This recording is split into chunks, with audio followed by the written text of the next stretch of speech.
As soon as Phil woke up, he noticed a whiteness outside. Phil knew what it was, and he shouted, "Snow! It's snowing!" Tony was awakened. What's that? Snowy. Oh, they'll love this. They'll love this. Who will love that? The dancers, of course. They're arriving today. Maybe they've already arrived. They'll walk in the snow and love it. It's their first snow, I'm sure. How do you know it wasn't snowing in New York while they were there? Snow in New York in early November? Are you crazy? Who is crazy? Ever since you've heard of those dancers from the Philippines, you've been acting nuts, loco. As if they're coming here just for you. Philemon Akayan, Filipino, was 50, a U.S. citizen. To a new citizen, work meant many places and many ways. That was long ago. Now he had more pleasant job as special policeman in the post office. He was a few years younger than Tony Antonio Bataler, a retired Pullman porter suffering from a disease. Nevertheless, it was a face much younger than Phil's. I am becoming a white man. I know who's nuts. It's the sick guy with the sick thoughts. You don't care about nothing but your pain. Your imaginary. You are the imagining fellow. I got the real thing. What for I got retired? You're old, man. Old. That's what. And sick. Yes, but not from cancer. I know what I got.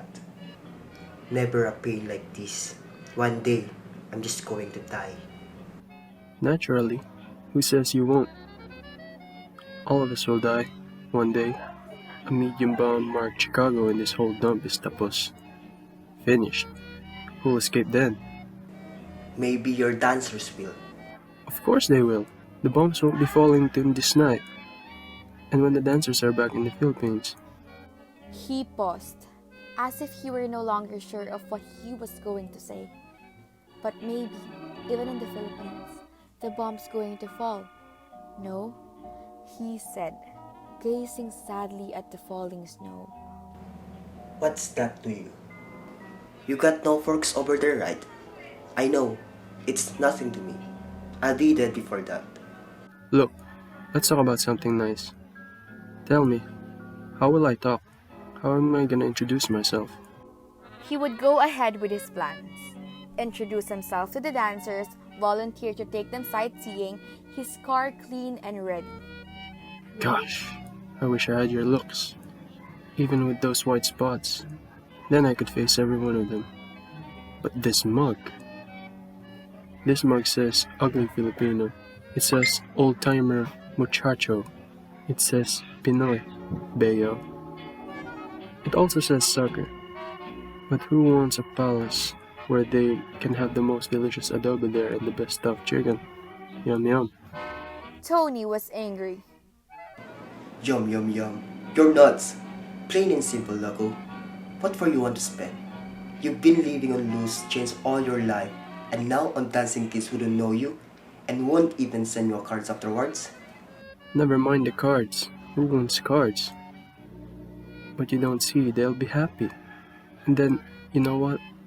I'm going to keep their voices, their words and their singing, and their laughter in my magic sound mirror.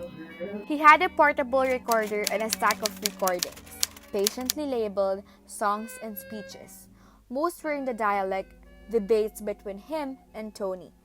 It was evident Tony was the better speaker of the two in English, but in the dialect, Phil showed greater mastery. His style, however, was florid, sentimental, and poetic. Fall, snow, fall.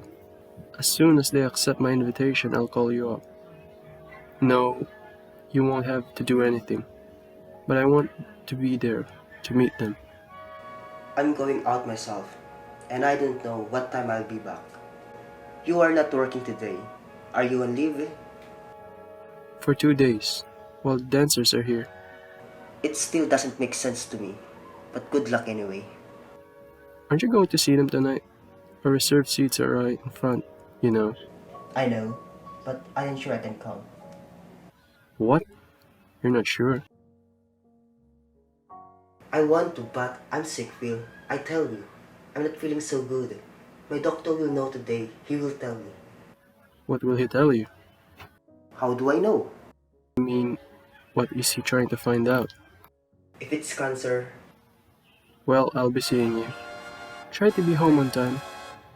I shall invite the dancers for luncheon or dinner, maybe tomorrow. But tonight, let's just go to the theater together, huh? I will try.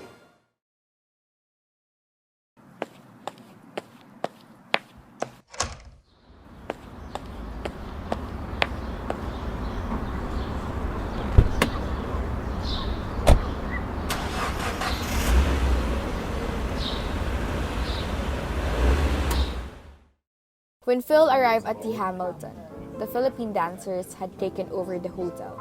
He wished Tony had been with him. Tony would know what to do. He would harm these young people with his smile and his learned words. Phil wanted to leave, but he seemed caught amid a tangle of moving bodies that merged and broke in a fluid stranglehold. Beloved countrymen, lovely children of the Pearl of the Orient Seas, listen to me. I'm Phil Akayan. I've come to volunteer my services. I'm yours to command, your servant. Tell me where you wish to go, what you want to see in Chicago. I know every foot of the Lakeshore Drive, all the gardens and the parks, the museums, the huge department stores, planetarium. Let me be your guide. That's what I'm offering you, a free tour of Chicago. And finally, dinner in my apartment on West Sherdian Road, pork adobo and chicken relleno. Name your dish. How about it, Pasiano? As he moved about aimlessly, he felt someone touch him on the sleeve. It was one of the dancers, a mere boy, tall and thin, who was saying, "Excuse, please." Oh, sorry. Let them have fun. They're young and away from home. I have no business up their schedule, forcing my company on them.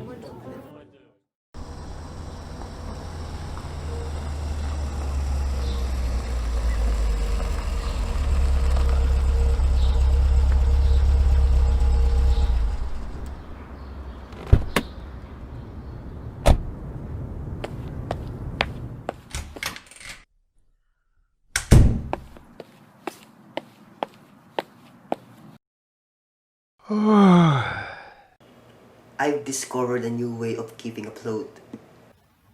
Who wants to keep afloat? Just in case, in a shipwreck for example. Never mind shipwrecks. I must tell you about the dancers. But this is important. This way, you can keep floating indefinitely. What for indefinitely? Say, in a ship, in an emergency, you are stranded without help in the middle of the Pacific or the Atlantic. You must keep floating till help comes. Or better, find a way to reach shore before the shark smells you. You'll discover that. I will. Now you listen to me. They were there. All I wanted was to talk to them, guide them around Chicago, spend money on them, so that they would have something special to remember. But Tony, they would not come. They thanked me. But they said they had no time. Others said nothing. They looked through me. I didn't exist. Or worse, I was unclean. Basura, garbage. They were ashamed of me. How could I be Filipino? Now, let me teach you how to keep afloat. Phil was alone and gasping for air. His eyes opened slowly till he began to breathe more easily. The sky outside was gray. He looked at his watch, 5:15. The show would begin at 8. There was time.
Turn that thing off. Tony, what did the doctor say? What did he say? So, they didn't come after all? Tony, what did the doctor say? I knew they wouldn't come, but that's okay. The apartment is old anyhow, and it smells of death. Oh, how you talk. In this country, there's cure for everything. I guess we can't complain. We had it good here all the time. Most of the time anyway. I wish, though, they had come, I could. Yes, they could have. They didn't have to see me, but I could have seen them. Tony, they're beautiful. All of them. But especially the girls. Their complexion, their grace, their eyes. They were what we call talking eyes, they say. Things to you. And the scent of them. There was a sigh from the room soft, hardly like a sigh, a louder, grating sound under his hands that had relaxed their hold, called his attention. The sound mirror had kept going. The tape was fast unraveling. Oh no. He tried to rewind and play back the sounds and the music. Nothing now but the full creaking of the tape on the spool and meaningless sound that somehow had not been erased. The thud of dancing feet, a quick clapping of hands, alien voices and words. In this country, everything, all of them, talking eyes and the scent, are fading away into nothingness. Till about the end, when there was a screaming, senseless kind of finale detached from the body of a song in the background, drums and sticks and the tolling of a bell. Biting his lips, Phil turned towards the window, startled by the first light of the dawn. He hadn't realized till then the long night was over.